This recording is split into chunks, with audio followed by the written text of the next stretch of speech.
куштори ду зан дар идораи замини ноҳияи Деваштич. дар Димишқ масъалаи бозгашти шаҳрвандони Тоҷикистон аз урдугоҳҳои Сурия баррасӣ шуд. дар ноҳияи Ашт лоиҳаи ҳамкорӣ бо соҳибкорони итолиёвӣ оид ба коркарди нахи пахта баррасӣ шуд. ӯзбекистон содироти бензин ва сӯзишвории дизелиро муваққатан маҳдуд кардааст. дар ноҳияи Деваштич дар идораи замини ноҳия ду зани фаррошро ба қатл расониданд. нафароне ки ҷасадро диданд дар бадани занон захмҳои зиёди кордро диданд. ба гуфти шоҳидон бараги калони гардан, пеши чашм, дил, ҷигар, пушт, дастон ва ба узвҳои ҳаётан муҳим кор зада шудааст. дар ин бора Радиои Озодӣ хабар дода навиштааст ки ҳарчанд мақомоти интизомӣ дар Деваштич қатли ин ду зани фаррош дар идораи замини ноҳияро таҳқиқ доранд, то ба ҳол дар бораи ин ҳодиса чизе шарҳ надоданд. то кунун ду гумонбар посбони идора Раҷаббой Олимов ва сипас мутахассиси идораи замини ноҳияи Деваштич Саҳобиддин Мунавварзода дастгир шудаанд. дар ҳамин ҳол пайвандони ин ду зани кушташуда тахмин мезананд ки дар ин куштор сири дигаре ҳаст. вориса Файзуллоеваи 56 сола ва арӯси хонадон Умеда Зокироваи 45 сола ки ҳарду дар идораи замини ноҳия ҳамчун фаррош кор мекарданд, рӯзи 17 июл кушта шуданд. бо гузашти тақрибан як ҳафта аз ҳодиса мақомоти тафтишотӣ дар бораи он иттилои расмие нашр накарданд. Қосим Зокиров, падари Умеда Зокирова, гуфтааст омилони ҳодиса ба хотири пинҳон доштани чизсире мехостанд даст ба сӯхтори бинои идора зананд, аммо ин ду зан шоҳиди ин ҳол шуданд, бинобар ин дуро ба қатл расониданд. дар Димишқ масъалаи бозгашти шаҳрвандони Тоҷикистон аз урдугоҳҳои Сурия дар дидори сафири Тоҷикистон дар Кувайт Зубайдулло Зубайдзода бо намояндагони воломақоми ҳукумати Сурия баррасӣ шудааст. гуфта мешавад Зубайдзода ин мавзӯъро дар мулоқот бо муовини раисҷумҳур дар умури амнияти раиси бюрои амнияти миллии Сурия генерал Али Мамлюк баррасӣ кардааст. таври департаменти иттилоёти вазорати корҳои хориҷии Тоҷикистон иттилоъ медиҳад, масъалаҳои ҳамкорӣ дар соҳаи амният ва умуман вазъияти Шарқи наздик низ муҳокима шудаанд.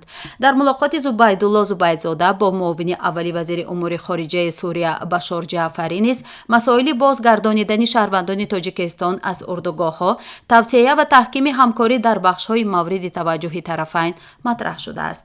бозгашти шаҳрвандони Тоҷикистон аз урдугоҳҳои Сурия аз соли 2019 ба ин сӯ баррасӣ мешавад. 30 апрели соли 2019 аз Ироқ ба Душанбе 84 кӯдак фарзандони ҷангиёни тоҷикии гурӯҳҳои ифротӣ ки дар урдугоҳ ё зиндонҳои Ироқ қарор доштанд оварда шуданд.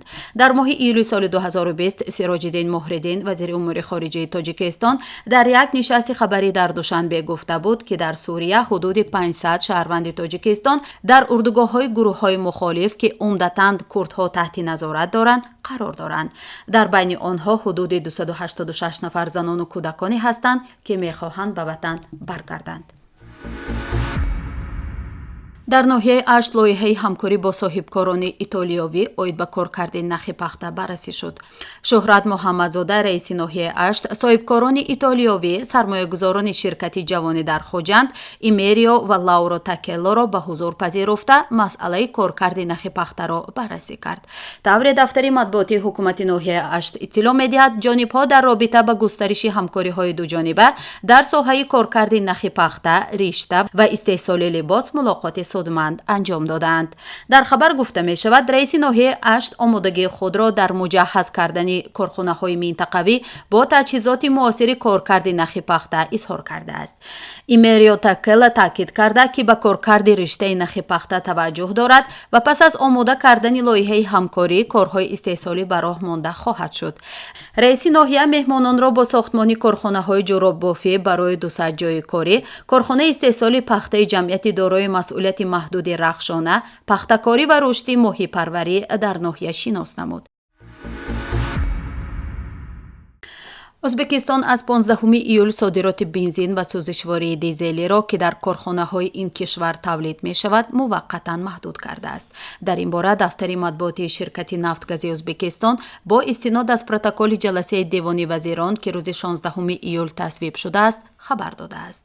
гуфта мешавад дар як моҳи охир ҳудуди 15-16.5 ҳазор тонна бензин ба хориҷ содир шудааст, ки ба талаботи 5-6 рӯзаи Ӯзбекистон баробар аст. пас аз маҳдуд кардани содирот, ҳаҷми бензини ба савдои биржа гузошташуда зиёд карда шудааст, ки ин то ба поин рафтани нархҳо боис шавад. дар ҳамин ҳол ҳукумати Ӯзбекистон барои воридоти маводи сухт маҳдудият ҷорӣ накардааст. тибқи омори давлати Ӯзбекистон дар соли 2021 аз ин кишвар ба маблағи 78.7 миллион доллар маҳсулоти нефтӣ содир шудааст. ин миқдор нисбат ба соли 2020 74.3% зиёд мебошад. маҳсулоти нафтӣ аз Ӯзбекистон асосан ба Афғонистон ва Тоҷикистон содир шудааст. аз ин бармеояд боз ҳам воридоти маҳсулоти нафтӣ ба Тоҷикистон маҳдуд шуда, сабаби гароншавии он дар Тоҷикистон мегардад. қаблан хабар дода шуда буд, ки нархи биржаи сӯзишвории дизелӣ аз аввали сол қариб 50% аз 10.182 миллион то 16.114 миллион сум боло рафтааст. ин афзоишро ба баландшавии нархи нафти навъи Брент ва мушкили муваққатӣ дар воридоти маҳсулоти нафтӣ ба ин кишвар рабт додааст.